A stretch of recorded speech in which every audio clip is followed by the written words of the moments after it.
voyez donc cette salle immense qui va qui vous est familière, mais qui en même temps a été totalement redécorée pour la soirée.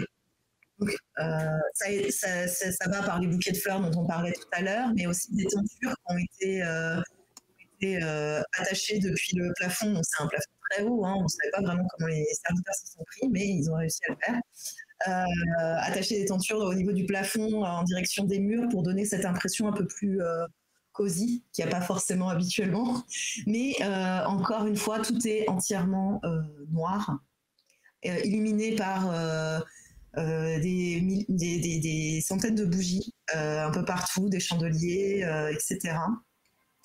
Il y a l'électricité à Raven, hein. C'est une électricité qui a une origine un peu magique, hein. C'est pas vraiment de l'électricité au sens strict, mais dans le manoir, l'éclairage est quand même principalement géré par les cheminées, les bougies, etc. etc. Ça apporte aussi un peu de chaleur dans le manoir qui a tendance à être un peu froid.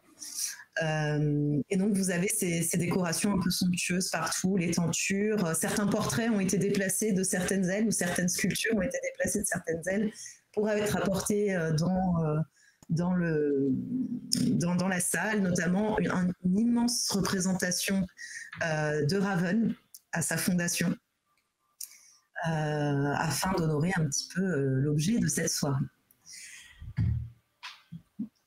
Un grand tapis, donc vous voyez qu'il y a une espèce de, la grande table que vous utilisez habituellement a été dressée sur le côté et sert en fait un peu de buffet où les gens peuvent prendre des boissons. Il y a des serviteurs qui sont là et tout ça, et quelques sièges par-ci par-là un peu disséminés pour les gens qui souhaiteraient s'asseoir à un moment dans la soirée, et une petite estrade qui a été ajoutée où il y a 5 sièges.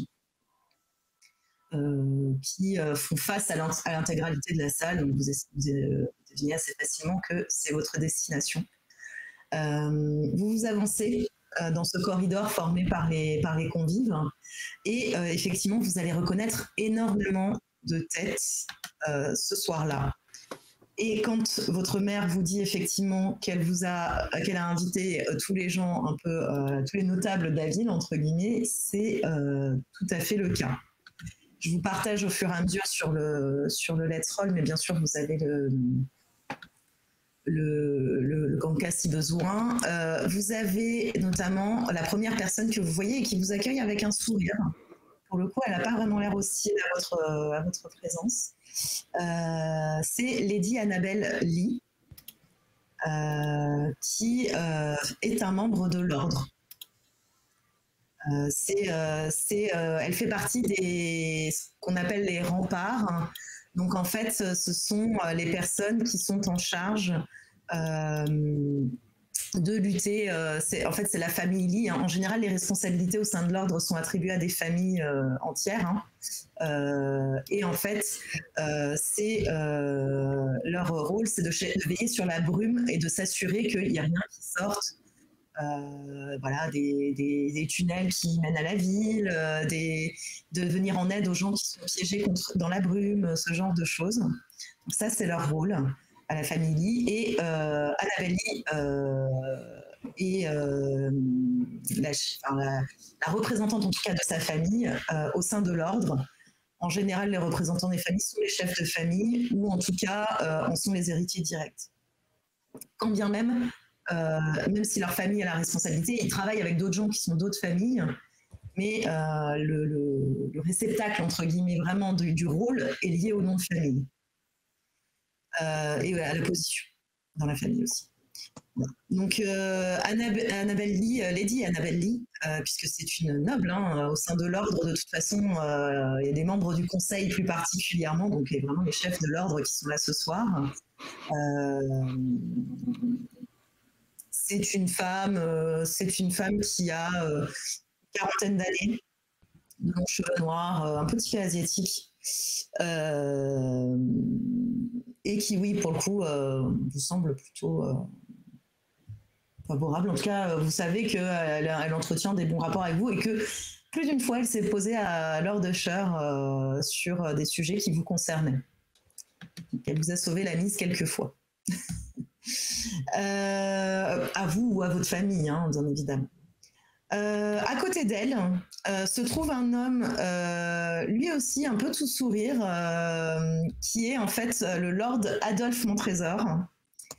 La famille Montrésor est une famille qui, pour le coup, a des responsabilités un peu différentes, puisque leur famille, c'est d'analyser tout signe de la loge, éventuellement qui pourrait réapparaître. Donc la loge, cette fameuse organisation qui, en fait, qui est le vrai créateur de la ville et des lieux, hein, qui étaient les maîtres des lieux avant que le fondateur s'y installe, qui a enseigné la magie aux fondateurs et qui, du coup, aujourd'hui, toute magie qui est utilisée en fait à Haven marche sur ce fil, notamment la magie de l'ordre, marche sur ce fil un peu précaire on doit utiliser la magie pour lutter contre la loge, mais en même temps, c'est quelque chose qui en est dérivé, donc il faut qu'on fasse attention, parce que la tentation est toujours forte de basculer. Et donc, ce sont les exterminateurs de la loge, parce qu'en fait, traditionnellement, leur famille était en charge de chasser la loge, en fait. C'est donc, ils font partie, en fait, des gens qui ont eu un gros impact pendant la lutte contre la loge. Même si aujourd'hui, des fois, certains haussent un peu le sourcil sur leur utilité, parce qu'après tout, la loge a disparu, ils sont un peu ce rappel permanent il ne faut pas se laisser avoir par une apparente tranquillité ou quoi que ce soit, on ne sait jamais ce qui peut arriver. Donc c'est un peu un espèce de rappel constant de ce qui pourrait arriver si on relâche notre attention. Mais en tout cas, ce sont officiellement les exterminateurs en ce qui concerne les soucis liés à la loge. Vous allez voir aussi deux autres personnes qui sont un petit peu plus loin et qui n'ont pas l'air particulièrement non plus hostiles. Au contraire, il y en a même un que vous connaissez très bien, puisqu'on parle de Lord G. Pononer, qui est votre gardien. Votre gardien... Votre gardien qui vous connaît depuis l'enfance, votre gardien qui vous traite un peu comme un parrain ou un oncle le ferait, a beaucoup de bienveillance à votre égard, alors que son rôle et le rôle de sa famille, mais hélas il est le dernier membre survivant de sa famille, tous emportés par différentes raisons liées à leurs activités, à la corruption, à toutes ces choses-là. Il vous considère au final presque comme une famille aussi, hein, des membres de sa famille, mais le paradoxe, c'est que son rôle au sein de l'ordre, c'est justement que si l'un d'entre vous montre un quelconque signe de corruption, il sera en charge de vous exécuter. Ravissant. C'est un rôle qui est difficile à tenir pour lui, hein, parce que avec les années, il s'est attaché à vous, il s'est toujours intéressé à vos progrès dans vos apprentissages, il vient vous voir, c'est la personne que vous voyez le plus souvent du monde extérieur quelque part, sauf quand vous sortez bien évidemment, mais au manoir, c'est vraiment la personne qui vient vous rendre visite régulièrement, qui discute avec vous, voilà, qui vraiment... mais il a effectivement ce rôle funeste, ce qui fait qu'il vous regarde toujours avec... affection, mais aussi avec attention. Voilà, donc ça c'est Lord Pononer. Vous ne connaissez pas son vrai prénom, vous savez, il se fait appeler Lord G par tout le monde. Probablement une façon pour lui de se protéger d'éventuelles attaques diverses et variées d'ordre magique. On va pas partager d'ailleurs. Je sais pas si tu as l'image, mais... Non, en fait, je me suis rendu compte que je l'avais pas... attends, c'est peut-être que je vais la trouver vite fait. Je vais vous la partager. Donc, si, je l'avais. Kanka... Oui, sinon vous l'avez sur Kanka, mais si je l'avais... je le partage dans le Let's Roll. T'embête pas. Normalement, là, vous devriez le voir. Tout à fait. Ouais. Donc un monsieur de plus d'une 70aine d'années, mais qui pourtant transmet une force quand vous le voyez dans sa stature, dans son regard. Avec les années, son dos a commencé légèrement à se voûter. Seul signe vraiment de l'âge qui progresse, hein, malgré tout. mais c'est quelqu'un qui, dans votre regard, et notamment quand vous étiez enfant, est pour vous vraiment indestructible, quoi. Tout le monde tremble à la mention de son nom, entre guillemets. C'est vraiment quelqu'un qui est redouté, qui est respecté et redouté. Et lui aussi a souvent soutenu Lady Annabelle dans des décisions de Usher qui auraient pu être un petit peu trop virulentes à votre égard. Donc il fait partie des gens qui vous défendent. Et l'autre membre qui est à ses côtés, c'est Lady Tabitha Tamerlane. Lady Tabitha Tamerlane, c'est un autre membre du conseil. Et la famille Tamerlane, là pareil aussi une femme d'un âge bien avancé, hein, mais qui est elle aussi très vaillante. On ne sait pas ce qu'il mange à l'ordre, mais a priori ça maintient. Mais en tout cas, un personnage qui est plus neutre par rapport à vous. Si elle estime que c'est injuste et qu'elle va prendre position pour vous, mais si elle estime que vous représentez une quelconque menace pour la ville, elle n'hésitera pas à voter contre vous. Lady Tamerlane fait partie donc de la famille Tamerlane, qui ont eux aussi un rôle assez mystérieux et assez crucial, puisqu'ils sont chargés de fermer toutes les brèches vers l'autre côté. Donc cet autre côté qui est matérialisé par cette brume constante et dans lequel on peut se retrouver sur un espèce d'autre plan, entre guillemets. Un lieu très hostile, empli de spectres, de démons et autres choses qui ne vous veulent que du mal. Et en fait, le rôle de la famille Tamerlane, c'est vraiment d'étudier l'autre côté. Donc vous savez qu'elle a la possibilité d'aller et venir dans l'autre côté. C'est quelque chose pour lequel elle est connue. C'est quelque chose qui se transmet dans leur famille pour pouvoir assumer leur rôle. Donc c'est pas quelqu'un non plus à prendre à la légère. De toute façon, vous savez que pour la plupart, à quelques exceptions près, membres du cercle, tous, membres du conseil, tous sont dans des cercles supérieurs d'initiation à la magie de l'ordre. Ils sont tous au moins archimages, voire la rumeur dit que Lord Pononer est même au-dessus du dernier stade connu et reconnu. Mais en tout cas, voilà, vous êtes juste en fait des apprentis. Hein.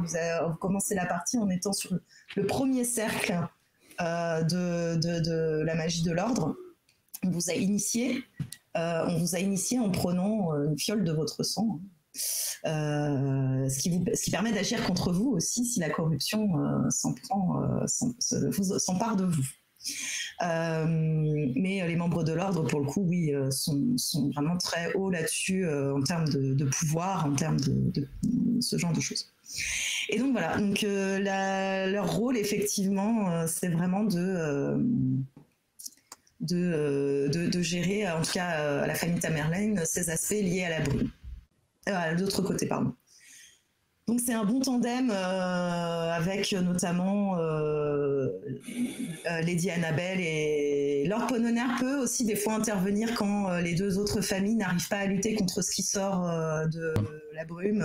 Ça peut arriver qu'il intervienne aussi pour essayer de faire rempart également. Voilà, donc là, c'est les principaux membres de l'ordre qui sont présents. 2 personnes brillent par leur absence, les 2 derniers membres du conseil. C'est donc Lord Rufus Usher, sans grande surprise au final, même si au final, on aurait pu se dire qu'il aurait pu profiter de cette occasion pour venir farfouiller dans le manoir, mais non, a priori, il s'est décidé à ne pas venir. Et Laird Frances Renel, qui est fervent partisan de Lord Usher et qui généralement est en charge. Alors la famille Renel est en charge plutôt du côté gestion, administration de la ville, des affaires du conseil, mais vous savez aussi qu'ils ont d'autres missions de type plutôt information, etc. Donc espionnage, etc. Pour le compte du conseil. Même si souvent ça passe d'abord par Usher avant de passer au conseil. Peut-être qu'il y a un des espions à la soirée. Quoi. Peut-être, mais en tout cas, ces deux têtes-là ne sont pas là. Je vous les partage quand même pour que vous voyez leur trombine, parce que vous les connaissez, mais voilà, dans l'idée, eux ne sont pas présents ce soir. Ils brillent par leur absence, symbole fort qui indique qu'ils ont été à l'événement.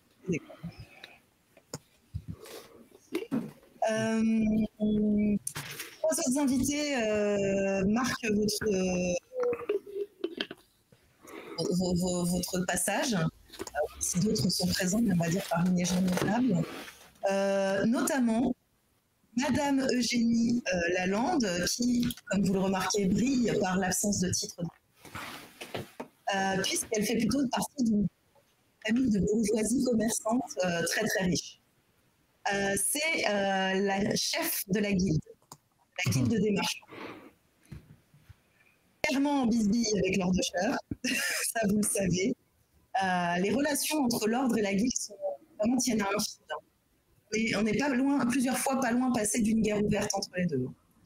Mais ça n'est jamais arrivé à ces extrémités-là parce que aussi bien la guilde que l'ordre ne veut pas nuire à la ville. Et ils savent qu'une guerre ouverte serait la porte ouverte justement à des débordements qui nuiraient forcément à... C'est ce qui maintient ce fragile équilibre. Les uns ont besoin des autres. Les liens entre eux sont au final bien plus forts que ce qu'ils aimeraient avouer.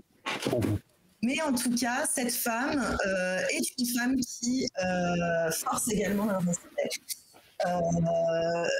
Pour se montrer sans pitié et en même temps qui fait preuve d'une certaine curiosité à l'égard des Corvus. Il n'y a pas d'hostilité ouverte, mais il y a des rumeurs assez étranges qui règnent sur la guilde, et notamment sur Madame Eugénie Lalande, mais qu'elle a quand même un contrôle très fort sur les et que les membres de la guilde travaillent de tout leur vivant sous forme de spectre, qui sont en forme de fantôme, en tout cas, qui puissent apprendre à différentes choses, parce que les activités les plus connues sont effectivement le commerce, mais on sait aussi qu'il y a d'autres genres d'activités. Là aussi, ils ont leur propre réseau de renseignements, on murmure même d'assassinat. Même si vous avez personne n'a vraiment de preuves tangibles à cet aspect-là, mais c'est des rumeurs et c'est des choses. Et les deux autres personnes, bizarrement dans ce nid de serpent, qui sont peut-être un petit peu plus presque à l'écart du reste. C'est deux personnes qui appartiennent à la société des explorateurs. C'est Lady Arabella et Miss Eliza Sargent. Ces deux personnes-là qui sont assez mystérieuses au final, mais en tout cas, Miss Eliza Sargent est la personne en charge de la société des explorateurs.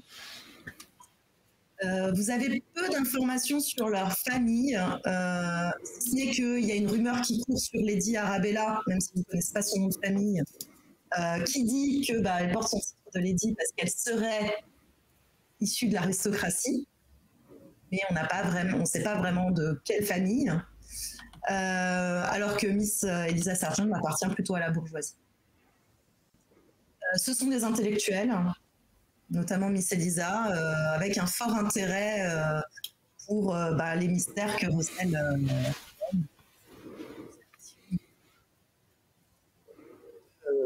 chef de la société des explorateurs. Beaucoup d'intérêt pour les arts anciens, ce genre de choses. Donc vous traversez la salle et puis vous avez cette escorte. Ah oui, je vous ai pas dit, mais j'ai pas mis de photo. J'ai pas encore fait la chose. Madame Eugénie Lalande est toujours entourée. Madame Eugénie Lalande est toujours accompagnée de deux personnes, ses ombres. C'est Lady Moon et Lord Light. Ces deux personnes, c'est assez étrange parce qu'on a toujours l'impression qu'elles sont là sans être là, mais on sait que par contre, Madame Lalande va,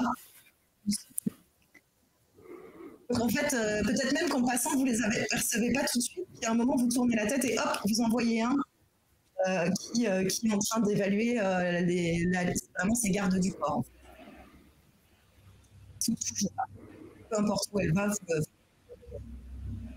voilà. Donc, vous avez cette allée qui s'ouvre devant vous. Vous traversez en direction des sièges qui sont donnés. Quelle est votre réaction face à la présence de certaines personnes, l'absence de certaines personnes Est-ce que vous reconnaissez certains et que dites-moi, comment vous traversez à la suite de vos parents? Pour ma part, je suis pas étonné. Ça m'étonne même pas que Lord Sean n'ait pas daigné venir. Clairement, bon, ça me déçoit un peu évidemment, mais qu'attendre de cette personne en dehors d'être prévisible à ce niveau-là. Par contre, je suis ravi que les autres, que Lord Ponomer est là, soit là, pardon. C'est un peu mon mentor. Je sais qu'il a été l'instructeur enfin pardon, l'instituteur pour chacun. Mais il m'a pas mal aidé à apprendre un petit peu justement la magie, plus qu'à Lester et Romulus. En tout cas, selon Arthur. Et je suis plutôt ravi aussi de la présence de Madame Tamerlane, enfin de Lady Tamerlane. Du coup, voilà.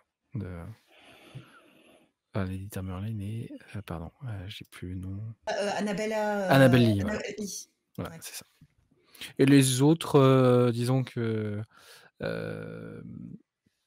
Lady, enfin, pardon, pas Lady, hop, excusez-moi, Miss Madame Eugénie, tu veux dire peut-être voilà, Madame Eugénie, oui, Lalande. Eugénie Lalande, voilà.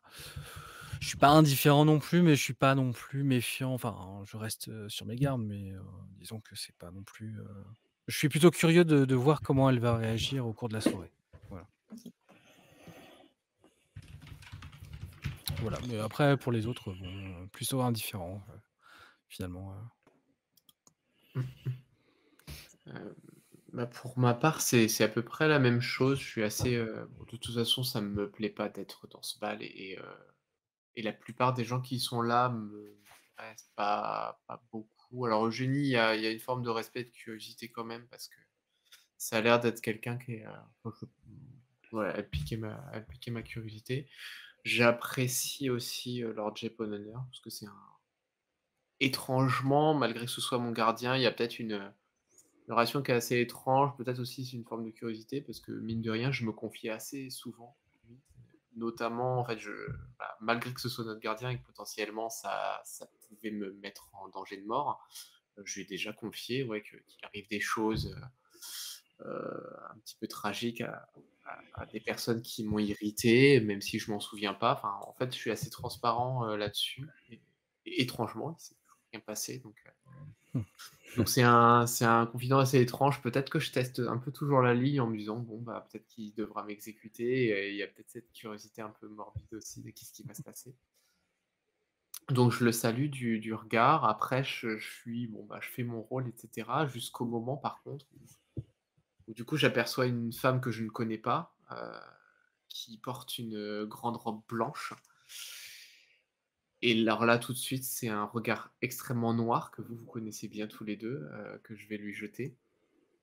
Heu et pour l'instant, je vais rien dire. Je vais par contre alors, j'imagine qu'en plus on s'avançait et je vais marquer vraiment un temps d'arrêt d'une bonne seconde avant de reprendre, vraiment figé, avec un regard, extrêmement haineux sur cette jeune femme.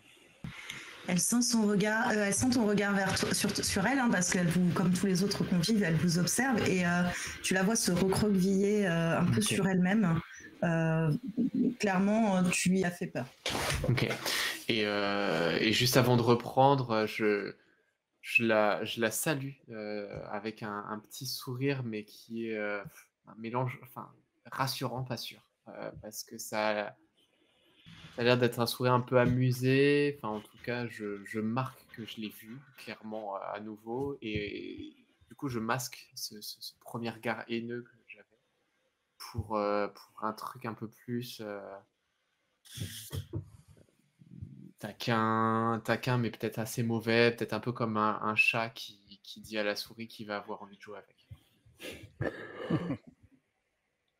Et je vous rejoins, mais il est fort possible que mes frères aient remarqué ce qui vient de se passer, vu que je me suis arrêté d'un coup. Ah bah clairement. Ça n'échappe pas au regard d'Arthur en tout cas. Voilà. Ça n'a pas échappé au regard d'Alastair non plus, qui trouve là une petite satisfaction parce que même s'il s'y attendait, effectivement, il y a certaines personnes qui sont absentes de la réception et qui auraient été incroyablement déplacées et qui auraient créé certainement plein de drama à cette soirée, évidemment lors de Cher. Et donc bon, quelque part, bon, il s'y attendait, mais il aimait bien croire quand même qu'il allait pouvoir un petit peu avoir ce petit piment ce soir. Donc du coup, de voir que Romulus est mal à l'aise, par rapport à son invité, enfin l'invité d'Aster, ça le réjouit un petit peu. Et il est quand même content de voir, tout ce beau monde, et surtout ce monde très, très varié qui va pouvoir discuter, raconter plein de choses intéressantes et que lui, Alastair, va pouvoir un peu traîner ses oreilles. Il adore, cet exercice-là. Il est assez content de voir madame Eugénie parce que, sans bien la connaître, c'est quelqu'un qu'il aimerait bien rencontrer. C'est quelqu'un qui a l'air de s'y connaître en gens, en personne, qui lit bien les gens et du coup, ça l'intrigue. Il a vraiment, il est vraiment attiré par elle et pareil, il est dit à Arabella, c'est une personne qui l'intrigue énormément parce qu'il connaît un petit peu son histoire, mais il sent qu'il y a énormément de choses intéressantes à aller grappiller, vraiment comme un espèce de vautour, à quasiment littéralement, parce que j'imagine qu'il y a une espèce de coursive un peu autour de la salle de réception et il ne manquera pas d'aller y faire des tours, des rondes comme un requin autour de sa proie ou un chat autour de sa proie pour, prêt à fondre sur la moindre anecdote croustillante, la moindre histoire un peu, heu, un peu honteuse ou quoi que ce soit. Donc, il est quand même assez content du monde qui est venu. Sur le moment, il se détache pas forcément quand il voit, Lucie arriver, mais il lui fait un signe de tête et un sourire, l'air de dire: «Content que vous soyez venu». Et il ira lui parler, plus tard. Pour l'instant, il fait son entrée avec le reste de la famille. Ok. Donc tout ce beau monde vous observe et puis vous avancez vers l'estrade, vous montez dessus, etc. Et alors que vous vous installez sur les sièges qui ont été disposés à votre intention, votre mère a lancé vraiment le bal avec un petit discours.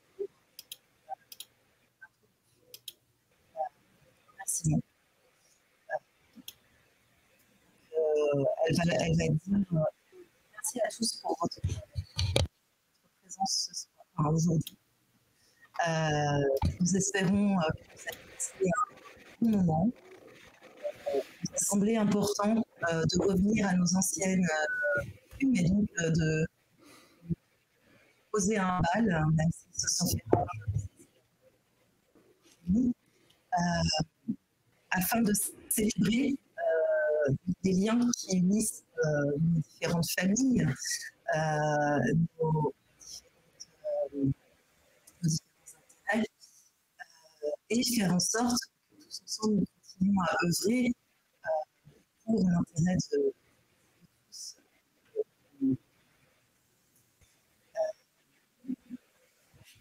Je sais que le passé n'a pas été forcément des plus simples dans l'histoire de notre famille, mais c'est en vous accueillant ici ce soir aussi une volonté de ma part de vous montrer à quel point les Corvus font partie de cette communauté et souhaitent entretenir les liens qui nous unissent. J'espère donc, je vous souhaite donc une très bonne soirée et n'hésitez pas à faire vos premiers pas de danse. Après tout, nous sommes là à un bal. Bonne soirée à tous. Elle se rassoit et boit son verre pendant que Lys lui lève leur verre pour trinquer un peu à tout ça.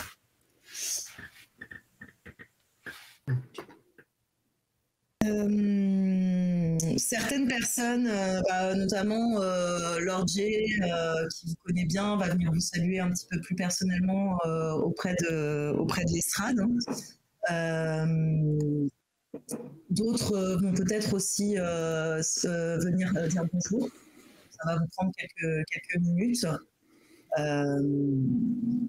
Puis, une fois qu'un peu le bal se met en place, les gens commencent à danser, vous avez devant vous ces personnes réunies dans la complexité de leur et de leur personnalité, de leur histoire, etc., qui se mélangent plus ou moins bien, mais qui essayent de se mélanger, ce qui fait un ensemble assez surprenant à regarder. Voilà. Que faites-vous? Moi, je vais commencer par aller voir Lucie. Je vais lui apporter un verre de vin.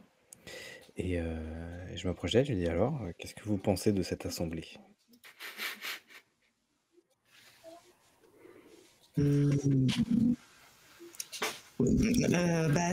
Disons que pour être honnête, c'est vrai que je ne connais personne ici. Enfin, bien sûr, je reconnais les visages. Je m'attendais d'ailleurs pas à voir des gens aussi. Enfin, quoi que si, peut-être en fait.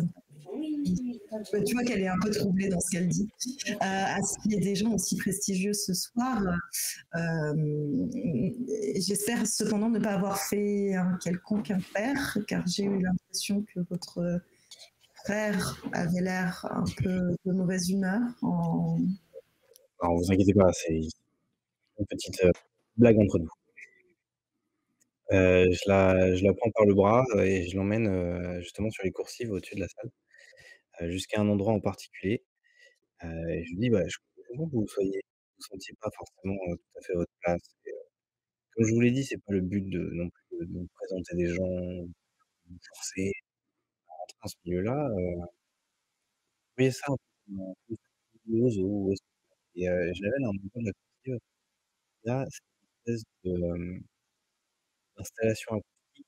En fait, il y a un point à un endroit qui, grâce à la réverbération du son sur le plafond, permet de très bien entendre ce qui se passe en contrebas, sans avoir à je sais pas si vous avez déjà vu ça, il y a ça notamment au Musée d'histoire naturelle de New York, où il y a 2 points dans la salle qui sont reliés par cette espèce de système de réflexion du son au niveau du plafond, et après vous pouvez parler comme si vous étiez là, c'est un peu pareil, et il y a ce truc-là qui fait qu'en fait, il y a un endroit sur la coursive en particulier où on peut entendre, qui se dit comme si on était à côté, mais de manière un peu différente.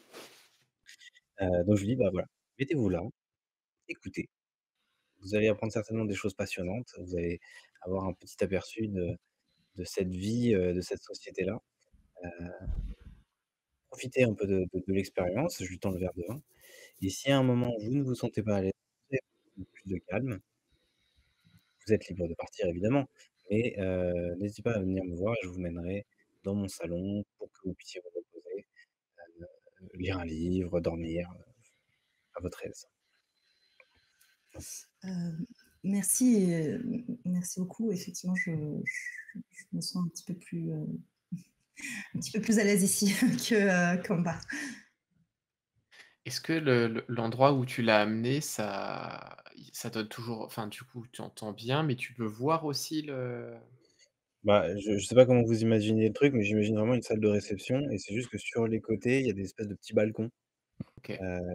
donc en fait, ouais, tu vois, si tu vois en fait d'en haut, tu es vraiment à la balustrade et tu vois, alors il y a certainement quelques personnes qui se promènent, mais il y a, j'imagine qu'il y en a peut-être pas qu'un seul, mais il y a un de ces spots qui, avec l'acoustique, de la pièce, fait qu'on entend comme si on était en bas.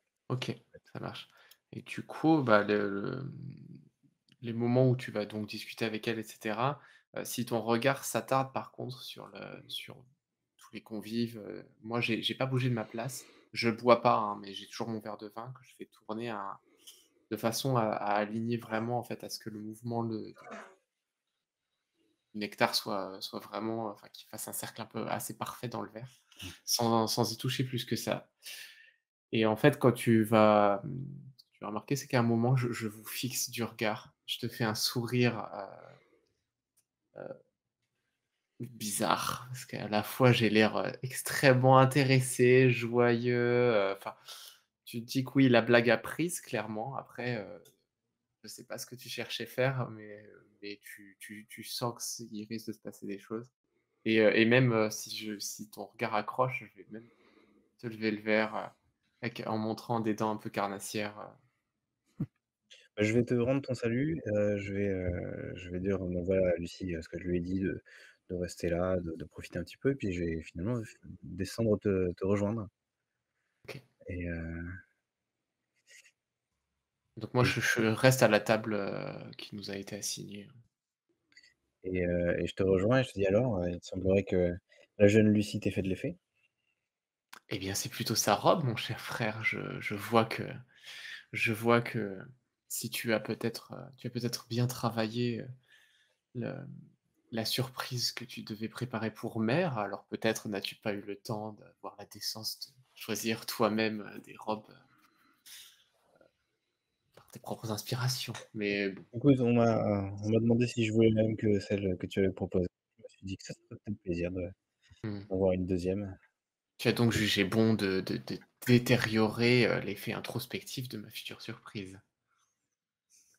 C'était en tout bien tout honneur. Je n'avais aucune idée de ce que cette robe pouvait représenter pour toi. Non, ce n'est rien, Alastair. Je tends ma main par contre, assez lentement vers ta joue. Donc je sais Puis, pas si tu te recules ou je pas? me franchement, tu vois clairement que dans mon ton, il était un peu satisfait de sa blague, tu vois? Ouais, Quand on lui a demandé la même robe, il a dit: «Ouais, vas-y, je sens que ça va le faire chier, quoi» OK. et Et du coup, mais tu sens, hein, que je suis extrêmement, en colère et je te caresse légèrement la joue et je fais: «Alastair, ça ne changera pas le fait que je resterai le favori de mère, mais c'est bien essayé. Ma surprise sera tout de même la meilleure». je te la laisse Eh bien, profite de ta convive. Elle a l'air charmante. et je retourne à mes occupations. Moi, pendant ce temps-là, je me suis éclipsé très rapidement derrière les en fait, je suis ressorti de la pièce, pour, cette fois en compagnie de Lorna et Liam, accompagner, on va dire, mon épouse jusque dans la salle, en fait, vraiment, voilà, je voulais pas la faire rentrer en même temps que nous puisque mère et père ne l'auraient pas accepté, mais je voulais quand même qu'elle participe, et elle-même voulait participer au bal donc voilà, je la fais rentrer, dans la pièce et je l'installe, non loin de là où nous sommes, avec les Corvus, pour qu'elle puisse quand même participer à la fête et que tout le monde la voit avec moi, quoi. Effectivement, l'entrée de ton épouse va attirer l'attention de certaines personnes, en tout cas. Effectivement, pour beaucoup, c'est probablement la première fois qu'ils la voient. Parce qu'il n'y a pas vraiment eu l'occasion, à part si tu l'emmènes beaucoup en ville, mais il n'y a pas forcément eu beaucoup l'occasion de la rencontrer, en tout cas de la voir Oui, d'aussi près. c'est ça. Donc il y a une certaine curiosité. Tu vois aussi le regard de ton père se durcir un petit peu, mais il détourne vite le regard pour passer à autre chose. Quant à ta mère, ça passe un peu de façon indifférente.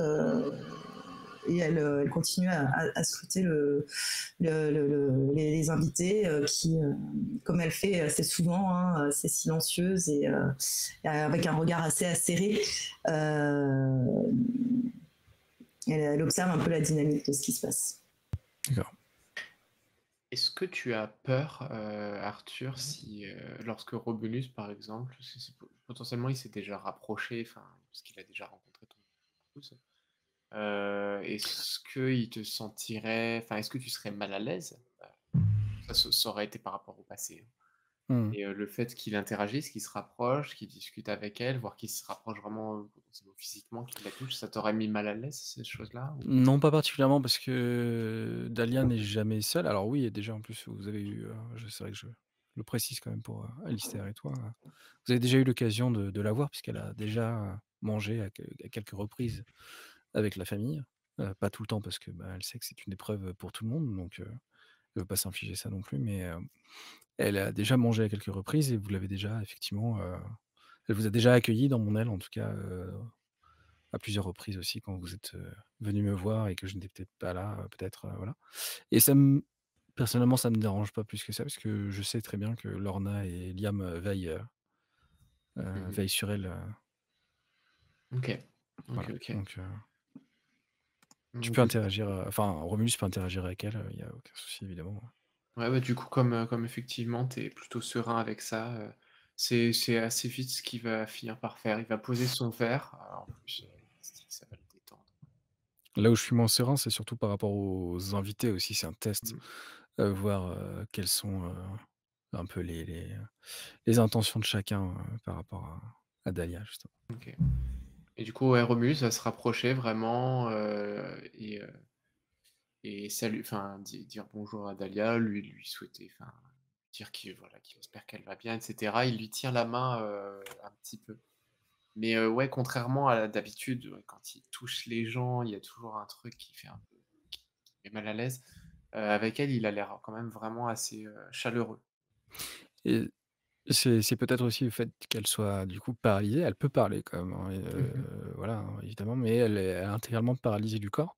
Donc je pense qu'aussi le fait que tu n'aies pas de rejet aussi de sa part aussi peut peut-être, amener, le Bah, fait qu'elle soit indifférente à ce toucher-là finalement, mais que toi, bah, du coup, ça te fait «plaisir» entre guillemets que quelqu'un ne réagisse pas, forcément, de manière, comment dire? À te rejeter quoi. ouais, alors il y a peut-être ça après ça a pas l'air de me déranger que les gens aient peur que je les touche.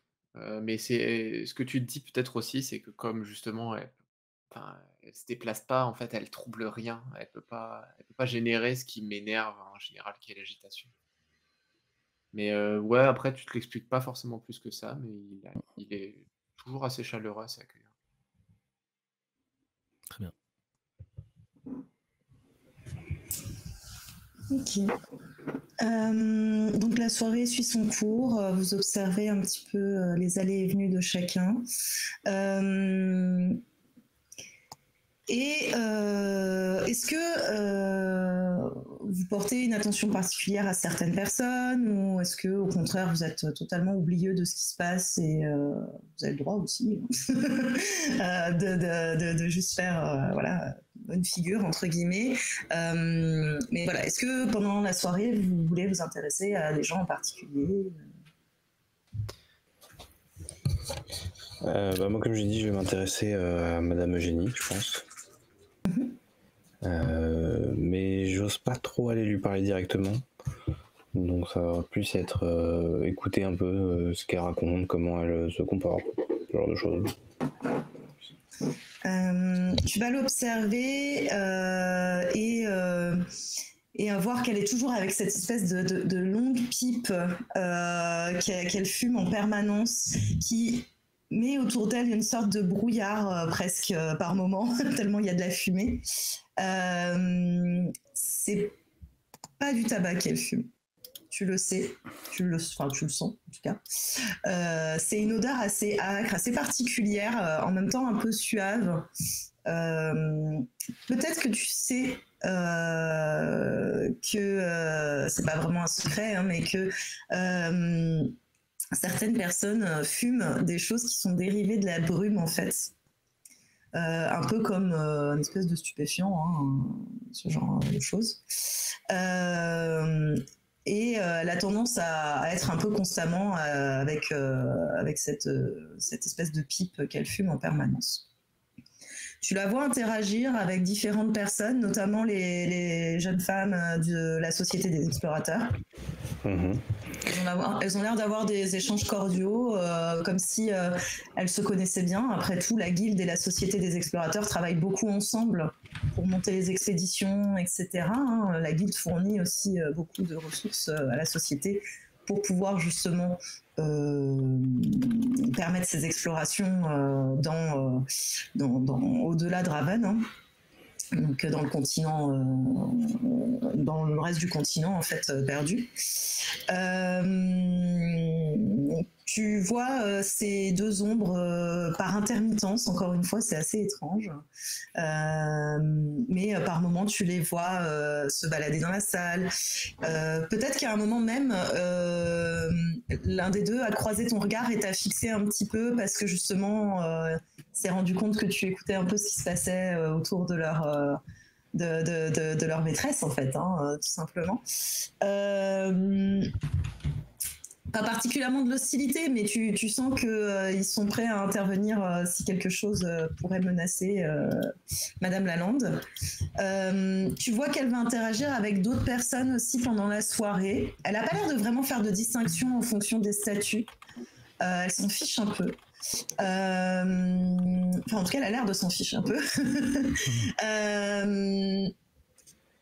Et tu vas... Fais-moi un petit jet pour savoir si tu arrives à percevoir autre chose. Alors, en particulier... attends, je vais partager juste l'écran. En particulier, je vais vraiment m'intéresser à elle si je la vois parler avec Lady Arabella. Là, je vais vraiment aller voir ça. Donc, je fais un jet de quoi? Attends, je regarde. Je me rappelle les. Ben, tu fais ça. Enfin. Comment, entre c'est un peu délicat parce que là, j'y vais vraiment pour écouter. Je suis pas très proactif. Mais je pense que ce serait un jet de passionate parce que c'est vraiment pour essayer d'en apprendre plus. C'est un peu ma soif de connaissance de ces gens-là en particulier qui me conduisent à y aller. Donc je dirais que c'est plutôt un jet de passionate. Ok. Ok.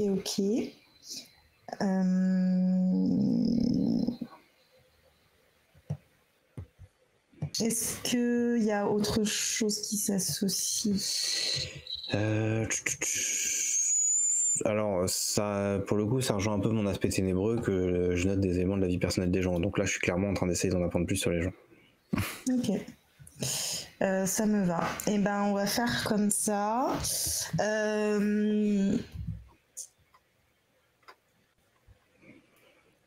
Alors, du coup, ça te fait 2 dés. Okay. Ça te fait 2 dés et en opposition, on va mettre 2 dés également. Ok. Donc j'ai fait. Parce que c'est selon le résultat, on verra. Ça marche. J'ai fait un 5 sur un de mes 2 dés, donc a priori il y a une réussite. Et 1 et 2, donc a priori il n'y a pas d'opposition. Pas d'opposition. Alors, quand tu as qu'un seul chat, théoriquement, il se passe... Attends, un chat, un raven. Ah oui, mais encore. Ouais. Parce que c'est à partir de 2 et plus qu'on est sur un twist favorable. Ok. Tu vas rien percevoir de ce qui... Enfin, par rapport à ce qu'il n'y a rien d'intéressant, elles vont rien se dire d'intéressant, ça a l'air d'être des banalités de soirée mondaine. Par contre, une chose que tu vas remarquer pendant la soirée...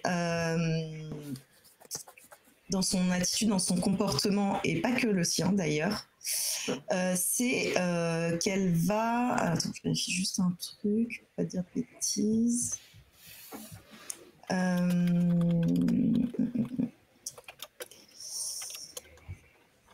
Tu sens que par moment, elle observe comment dire, Lord J.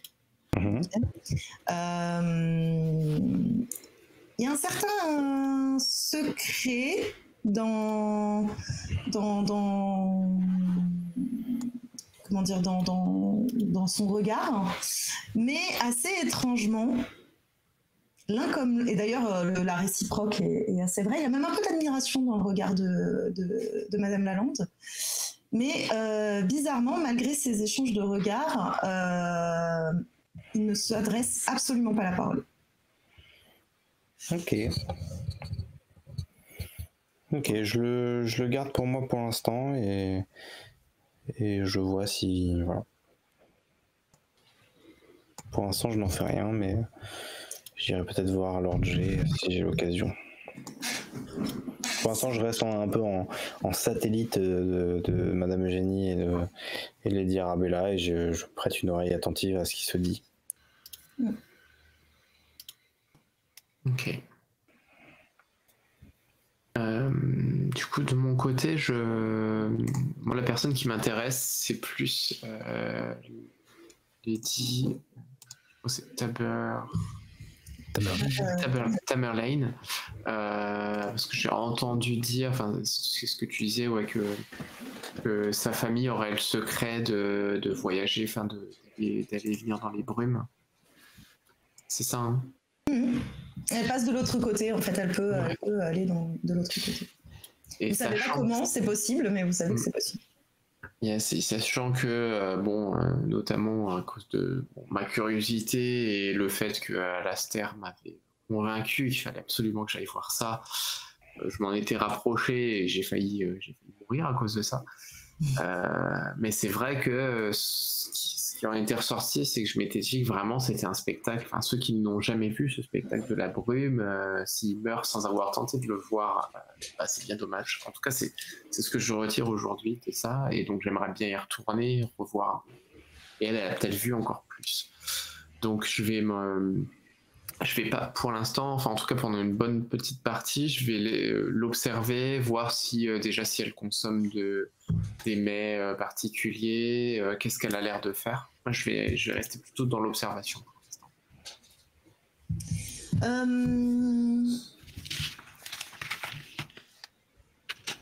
Dans les choses que tu vas observer d'elle, de façon générale, ça a l'air d'être quelqu'un plutôt de bonne nature, de bonne composition. Elle a l'air de discuter assez facilement, mais ce qui est assez d'ailleurs surprenant quand on la connaît un peu, puisque c'est pas trop le genre à participer aux événements mondains en général. Elle n'est pas non plus très impliquée côté politique. Elle est vraiment dans cette logique d'équilibre de qu'est-ce qui va servir les intérêts de Raven. Donc, elle va parler un petit peu avec tout le monde sans particulière distinction. Mais tu sens quand même une forme d'attention un peu constante, son regard aussi assez facilement d'une personne à une autre. Voilà, elle glisse un petit peu sur tout le monde au niveau de son regard. Et voilà, on sent qu'elle essaye de faire bonne figure dans la soirée. Elle va s'entretenir assez facilement avec les membres de l'ordre, hein, ça c'est certain. Et puis éventuellement, si elle croise ton regard, par exemple, elle va te regarder avec une certaine curiosité. En général,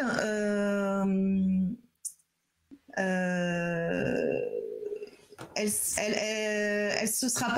seras pas forcément, tu n'aurais pas forcément eu beaucoup l'occasion d'échanger avec elle, peut-être parce qu'elle a senti en toi quelque chose qui la dérangeait. Mais de façon générale, elle s'intéresse aux enfants Corvus quand ils font preuve d'un certain don pour la magie. Elle aura suivi de près si elle a un favori entre guillemets, elle pourra suivre de près son éducation, quelque chose comme ça. Personne plutôt avec de l'intégrité ou voilà, un côté un peu plus moral. Donc c'est peut-être pour ça que ça s'est jamais trop intéressé à toi, je sais pas. Peut-être parce que c'est pas forcément facile à aborder non plus. Enfin voilà. Il a l'air très, enfin, il y a ce côté hyper lunatique. C'est peut-être ce qui la dérange, ce côté instable qui lui dit que tu peux que même si elle fait assez naturellement confiance aux gens, que elle sent quand même, grâce à cette perspicacité dont elle fait preuve, qu'il y a quelque chose d'instable derrière, même si elle ne peut pas mettre le doigt dessus sans savoir quoi exactement. Mais voilà, avec ses petites, elle a peut-être glissé son regard sur toi avec ses petites lunettes rondes là, qu'elle porte tout le temps sur le nez, assez brièvement. En dehors de ça, tu vas pas constater de choses particulièrement marquantes de ce point de vue-là. Elle a l'air d'être là pour faire honneur, entre guillemets, à l'invitation. Mais elle n'a pas l'air d'être là pour rentrer dans un jeu particulier ce soir. Je vais demander l'autorisation à ma mère, qui j'imagine est encore à côté de moi, du coup.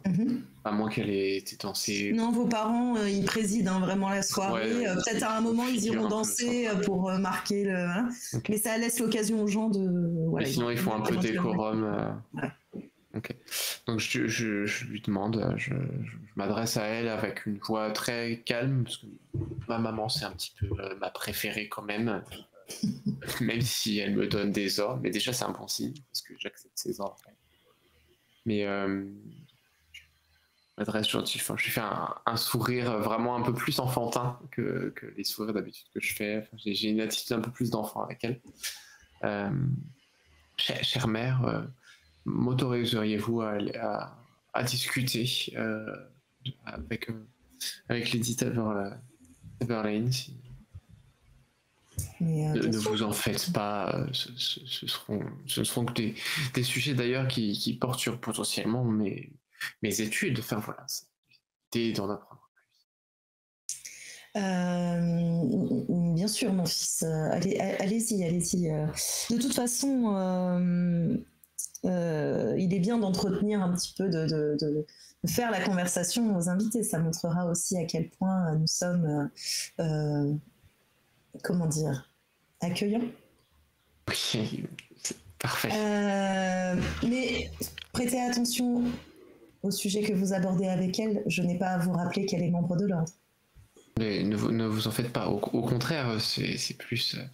Je tiens surtout à prêter une oreille très attentive à toutes les préconisations qu'elle pourrait me donner. Très bien. Et du coup, je vais aller voir cette Lady Taverlane et...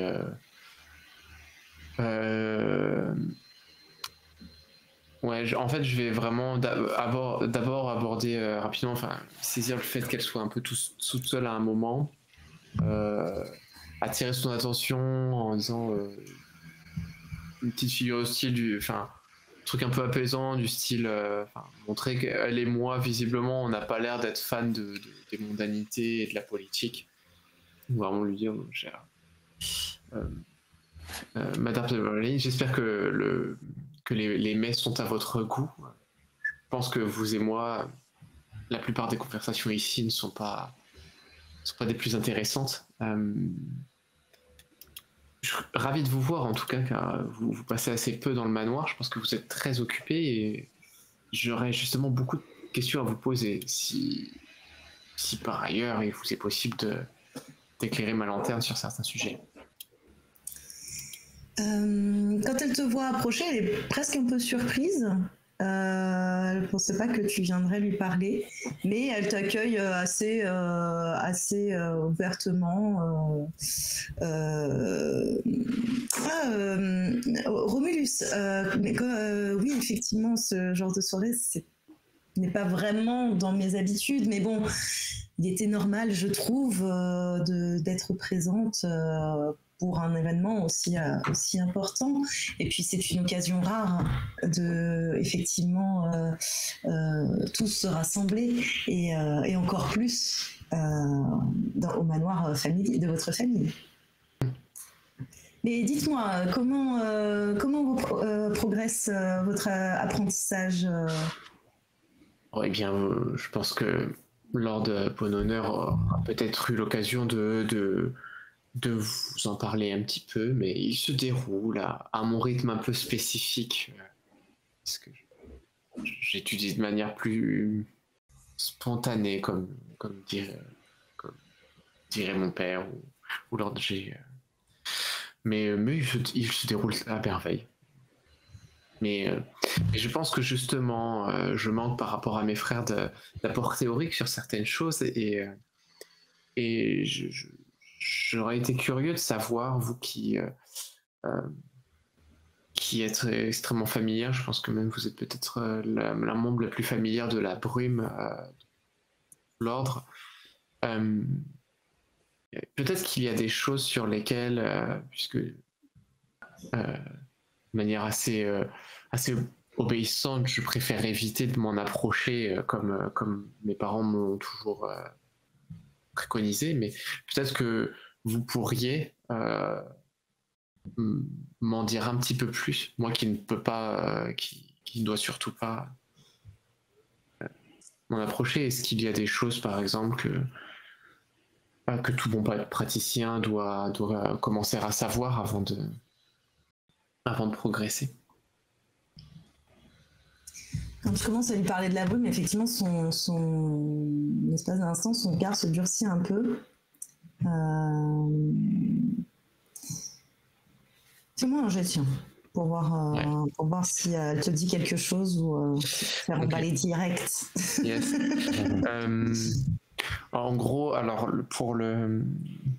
ce que je vais essayer d'employer, là je suis encore vraiment plus sur la manière douce, donc ça va pas être sur ma fierté ou machin, mais c'est plus tout de suite, en plus, quand je sens que son regard il se durcit, je vais vraiment la rassurer, lui dire bien non, vraiment l'idée est plus sur ce que vous préconiseriez, justement vous qui vous connaissez, pour éviter tout danger, tout risque, peut-être de voir là j'oriente plus sur un sujet du style s'il y a certaines choses à voir où il faut que ça nous alerte parce que c'est un peu plus dangereux que d'habitude, des instabilités de la brume, des choses comme ça.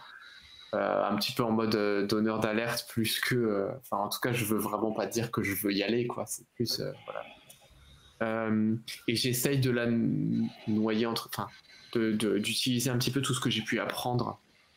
Donc j'imagine un peu plus sur le côté un peu en utilisant la personnalité learned, vraiment de sortir justement ce que j'ai appris avant et qu'elle essaye de compléter un petit peu, lui donner envie de compléter mes leçons. Ok.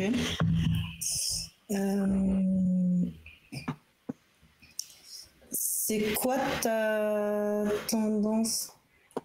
Alors ma tendance, c'est que je ne tolère pas. Je suis intolérant quand on remet en doute ma parole ou mon libre arbitre. C'est un peu un côté de révolte un peu froide. Là, c'est pas du tout dessus. Non, c'est pas vraiment approprié. Moi, c'est une tendance conflictuelle. Ouais. Donc là, du coup, ça te fait 2 dés et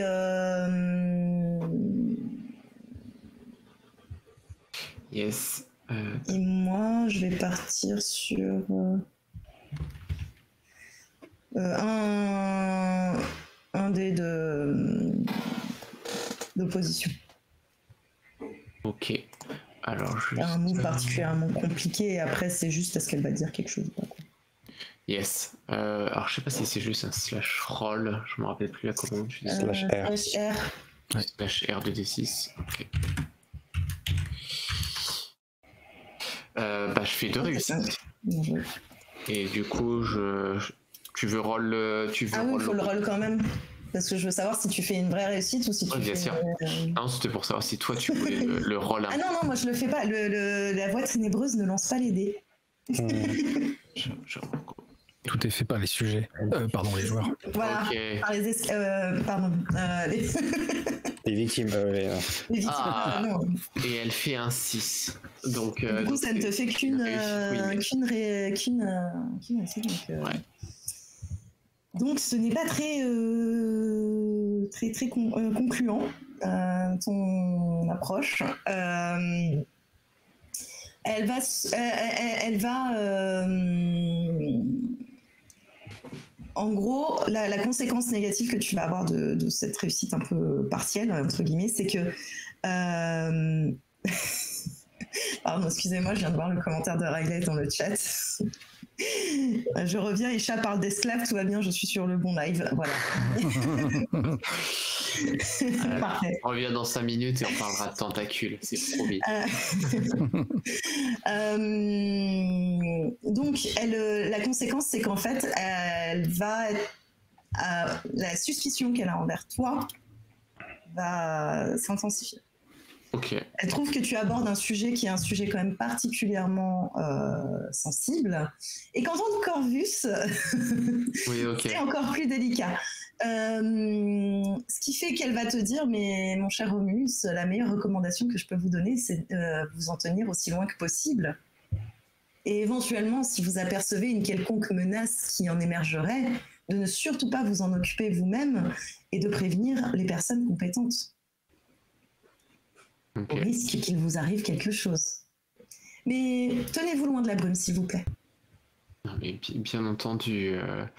Et du coup, bon, je vais accentuer en plus ton interprétation qu'elle va s'en méfier plus, mais c'est que, ouais, il n'a pas l'air satisfait tout de suite, mais tu vois, il dit par exemple quelconque menace. Est-ce que ce serait peut-être des mouvements de cette brume? Enfin, parce que, effectivement, je ne manquerai pas de suivre vos préconisations, mais j'ai peur de ne pas pouvoir percevoir la moindre chose. Pour Eh moi, bien, cette tenez-vous en brume loin. reste une brume ordinaire. Oui. Ordinaire à part ce qu'on me raconte. Tenez-vous en loin et vous n'aurez pas de soucis. Ok. Et Restez du coup, c'est près. peut-être là où vraiment elle se dit, ok, il insiste plus que. Du coup, elle te regarde et puis elle va s'excuser et elle va aller discuter avec quelqu'un. Ok. Elle va pas vouloir particulièrement continuer sur la conversation. Façon polie de dire bon, t'es Ouais. gentil, mais on va passer avec Yes. Qui est-ce qui n'a pas encore eu son temps d'interaction? Notre cher Arthur. Me concernant, ce serait plus les personnes qui me piqueraient ma curiosité, ce seront les personnes de la Société des Explorateurs, à savoir Elisa Sargent et Lady Arabella, si je me trompe pas. C'est ça. Voilà. Le fait qu'elles aient, enfin, que Dahlia ait travaillé pour elle ou avec elle suscite un peu mon intérêt, et le fait que là elle soit accessible, ça en fait un choix. Peut-être évident. pas que c'est elle, et en tout cas pour ce qui concerne Miss Elisa, peut-être même qu'elle elle est venue vous saluer directement quand tu étais proche de ton épouse. Le regard qu'elle a posé sur ta femme n'est pas du tout dans le jugement, mais tu sens que ça la peine de la voir comme ça. Ouais, de l'avoir dans ces conditions-là. Ouais. Donc effectivement, elles ont travaillé ensemble. Plus ou moins étroitement, je te laisserai le définir éventuellement. Mais en tout cas, elle est probablement celle qui a, ce qui a fait que ta femme est dans cet état, c'est lié à une expédition. Comment, pardon? Ce qui fait que ta femme est dans cet état, c'est lié à une expédition. Disons que c'est le bruit qu'on a fait courir. D'accord. Pour masquer. Parce que. Voilà, parce que en tout cas, si elle pense que c'est lié à ça, tu verras qu'elle a l'air presque de se sentir un peu coupable. En tout cas, oui. ça la blesse parce que c'est elle la chef de la Société des Expéditions, qui commande les expéditions. C'est elle qui les organise, etc. Donc, s'il arrive quelque chose aux gens, et c'est des choses qui arrivent fréquemment, hélas, hein, c'est le poids de son rôle aussi. Hein.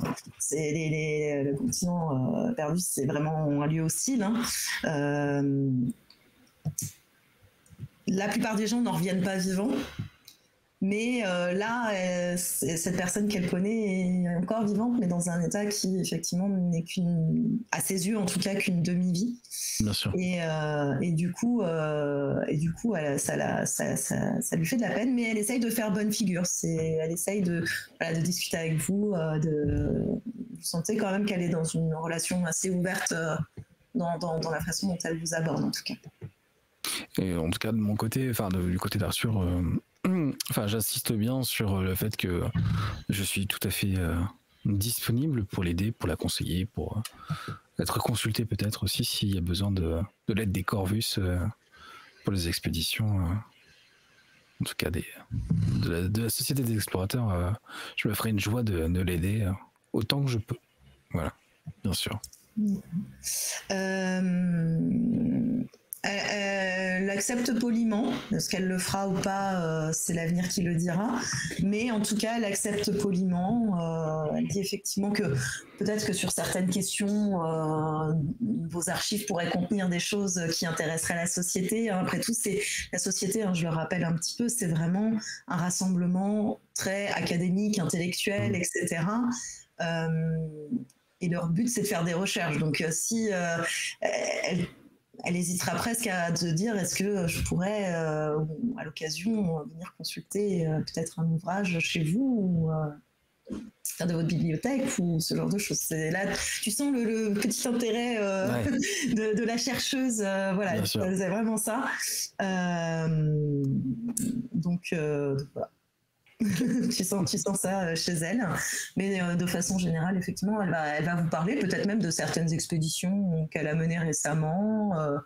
Peut-être qu'elle va vous parler d'une découverte un petit peu incroyable qu'elle a fait sur un élément historique, une statue quelconque de Raven. Enfin voilà, ça peut être vraiment tout et n'importe quoi, mais tu sens vraiment cet enthousiasme incroyable quand elle discute de ce qui la passionne en fait. Bien sûr. Peut-être même que c'est une petite bouffée aussi d'air frais pour ton épouse notamment et puis pour toi aussi, mais d'avoir quelqu'un qui échange avec elle sur des sujets qui lui sont familiers et qui échange avec elle en fait sans avoir peur de l'approcher entre guillemets. Ah oui, voilà, c'est ça. À son état. Complètement. Non, mais c'est ça, c'est ce que j'espérais aussi intérieurement qui se produise. Donc, je le montre pas, mais je suis content. Alors que tout le monde va à ces différentes discussions, etc. Vous entendez un fracas au fond de la pièce, comme si un plateau était tombé. Et vous voyez en fait Lucie. C'était ça le Lucie, ouais. Qui se confond d'excuses auprès d'un de vos serviteurs parce qu'elle est descendue de la coursive, peut-être pour te rejoindre d'ailleurs. Et en fait, elle a sursauté parce qu'à ce moment-là, des fantômes sont apparus dans la pièce. C'est un spectacle qui arrive de temps en temps. On n'est pas sur... Il y a plusieurs types de créatures spectrales et autres liées à la brume, mais les fantômes, ce qu'on appelle vraiment les fantômes, c'est vraiment des choses, des traces de ce qu'avait été une personne. En général, ils sont plutôt inoffensifs. On peut parler avec eux, mais ils tournent un peu en boucle en lien avec un lieu ou une personne qui leur a été importante à un moment donné. Et là, vous reconnaissez peut-être quelques-uns de vos ancêtres, ou des membres de la famille qui auraient disparu. Certains sont, il y en a 3-4 qui sont apparus, dont un couple qui est en train de danser au milieu de la piste, au rythme de la musique. Et du coup, Lucie a été fort surprise en se retournant de croiser l'un de vos oncles. Ça se comprend. Je vais la voir. J'essaye de la un petit peu de lui dire mais non, vous inquiétez pas, c'est normal. Ce sont des choses qui arrivent dans le manoir Corvus. Je rentre pas trop dans le détail parce que je pense que ça va l'effrayer encore plus. Alors ça arrive aussi en ville de voir des fantômes et les gens en voient, mais c'est vrai que là, elle était particulièrement proche quand elle s'est retournée, donc elle a un peu sursauté. Et effectivement, il y a quand même un sentiment de malaise malgré tout, parce qu'on sait que les fantômes, au bout d'un moment, peuvent devenir des êtres plus dangereux. Mais des fois, ils disparaissent tout simplement, ça dépend. Mais du coup, vu qu'elle ne sait pas trop quel est ce fantôme, c'est ce qui génère cette réaction un petit peu forte. Ok, je vais lui demander si elle veut se retirer dans la bibliothèque pour se détendre un peu, pour se changer les idées, ou si elle veut rester là.